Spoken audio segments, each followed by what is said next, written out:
এই দেখ, তোরে তো পড়তে বললে পড়িস না। হ্যাঁ, লোকজনের কাছে বললাম, লোকের কাছে বলি যে যা কারো আমার যদি দরকার থাকে তোকে তো বলি যে কাউকে ডেকে নিয়ে আয়। এখন এরকম করছিস কেন? যাস না কেন? যা, তোকে আজকে আমি পাঠাচ্ছি, একজনের কাছে টাকা পাই, বুঝলি তো? হ্যাঁ, কি কি বলছিস? একজনের কাছে টাকা পাই, ওর কাছে আমি একটা চিঠি দিচ্ছি, তুই গিয়ে ওকে ডেকে নিয়ে আয়।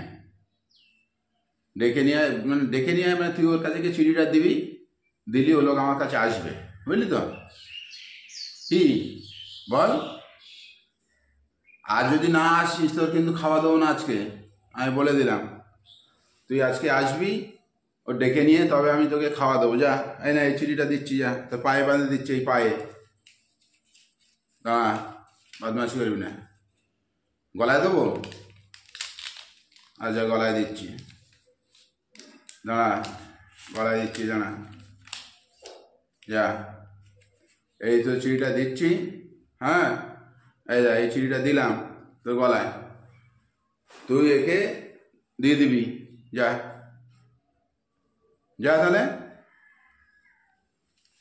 হ্যাঁ দাদা, ডেকেছেন? আরে আপনি মায়েরে কি পায়রা পুষেছেন, মানে আপনার পায়রা জানেন তো আমার, মানে ঘরের চালে গিয়ে বকম বকম বকম বকম করছে, তারপরে যেখানে ডাইনিংয়ে বসে আছি সেখানে উড়ে গেল, গিয়ে আমাকে দেখতে না পেয়ে আমার ঘরে ঢুকে গেল। ঢুকে গিয়ে মানে পায়রা একটা আমাকে চিঠি দিল, বুঝলেন? এই দেখেন, এই যে সেই চিঠি, আপনার পায়রা আমাকে সেই চিঠিটা দিল। চিঠিতে লেখা আছে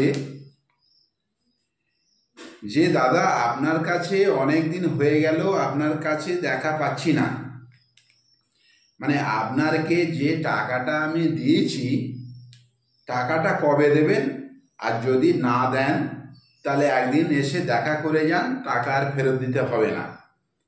তো ওই জন্যে দাদা আমি আর অফিস টফিস যাইনি, কোনো কাজকর্ম যাইনি। অনেকটা টাকা, অফিসে গেলে 200 টাকা রোজ, আর আপনাকে 2000 টাকা আপনি পান, যার জন্য আপনার কাছে দেখা করতে এসছি দাদা। তো তাহলে দাদা ওই হলো, এসছি মানে টাকাটা দেবো না, তাই তো? এই দেখেন, পায়রা আপনার কাছে, আপনার পায়রা আমার কাছে চিঠি দিয়ে এসছে। গুড।